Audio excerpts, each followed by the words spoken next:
Hi everyone, this is Dr. Kingston, and in this video we'll be talking about the pharynx.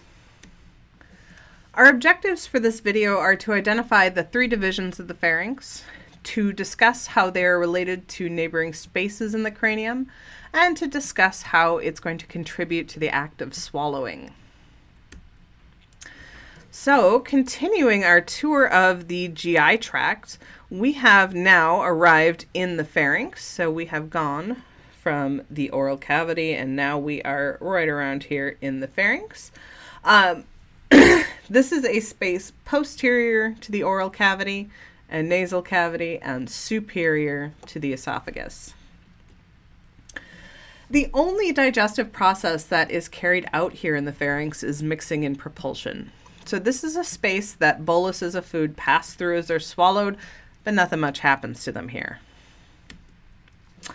Now, the pharynx is best thought of as a space that sits behind other spaces. In the cranium, we have our big nasal cavity, and then we've got a big oral cavity. And then down in the neck, we have our laryngeal cavity, or the larynx.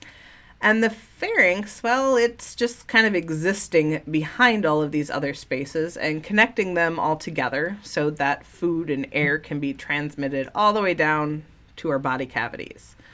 It has three divisions that are named for those other spaces that it's sitting behind. So up here posterior to the nasal cavity is the nasopharynx. That's going to stretch down here to the soft palate, and after that it's going to become the oropharynx. The oropharynx sits posterior to the oral cavity and it stretches all the way down to the epiglottis here, where it becomes the laryngopharynx distally, okay? And then inferior to that, it is contiguous with the esophagus and opens into the larynx as well. So it's important to note that this is a mixed use pathway for food and for air. So air can enter in here through the nasal and oral cavities, and that's going to travel down through the laryngopharynx and into the larynx here. Food is going to come in through the oral cavity and oropharynx, and that needs to get posterior here into the esophagus. Now, the specific means of mixing and propulsion that's carried out here is the act of swallowing.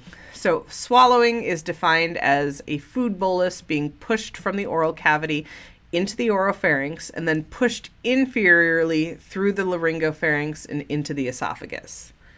So in simple terms, we're taking a chewed bolus of food and we're doing this with it, okay? It's a little more complicated than it might appear at first glance here. The pharynx has multiple connections up to the nasal cavity and down to the larynx. And both of those are, at best, very uncomfortable places for food to travel. And at worst, they are potential asphyxiation hazards. So we need to have some fail-safes in place. We need a means of closing off the oropharynx from the nasopharynx. And we need a means of closing off the laryngopharynx from the larynx, which is also going to necessitate a pause in our breathing. And finally, we're going to need some muscular activity to be able to push that chewed up bolus all the way on down.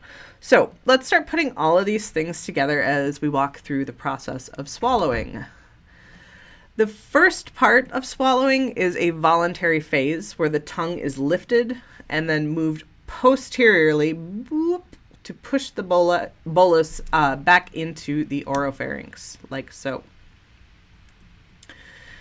The second phase that begins once that bolus reaches the oropharynx is involuntary. So in this phase, this is where our breathing pauses and our soft palate is going to activate. So here's the soft palate. That is going to divide the nasopharynx from the oropharynx here, okay? Soft palate's job in swallowing then is to keep food out of the oropharynx. And in order to do this, it lifts to close that gap by firing the levator veli palatini muscle, and then it tenses itself to create a firm barrier by firing tensor veli palatini. This does a great job of keeping food and drink out of the nasopharynx, until your little brother makes you laugh, and then suddenly milk comes out of your nose and everything feels terrible. But for the most part, this is a good barrier. As that bolus moves further down, we need to close off the opening to our larynx and trachea. So the vocal cords inside the larynx are going to close, and the epiglottis, this cartilage right here, is going to bend down over the entrance to the larynx. This happens passively, so it's more like the bolus of food kind of catches the edge of it and folds it down as it moves. There are no muscles attached to the epiglottis that is going to make it fold down like that. While all this is happening, the walls of the pharynx begin to contract to help force that bolus downward. There are 3 pharyngeal constrictor muscles that are going to make up the posterior and lateral walls of the pharynx. So you can see them here posteriorly and then here from the side. So these don't make a full circle. These are C-shaped. Okay, and we have a superior pharyngeal constrictor, a middle pharyngeal constrictor, and an inferior constrictor. And these are going to fire in order, superior, middle, inferior, to push food downward toward the esophagus. And once that bolus of food has reached the esophagus, you are officially done swallowing, and you are officially out of the pharynx. So we will leave off here.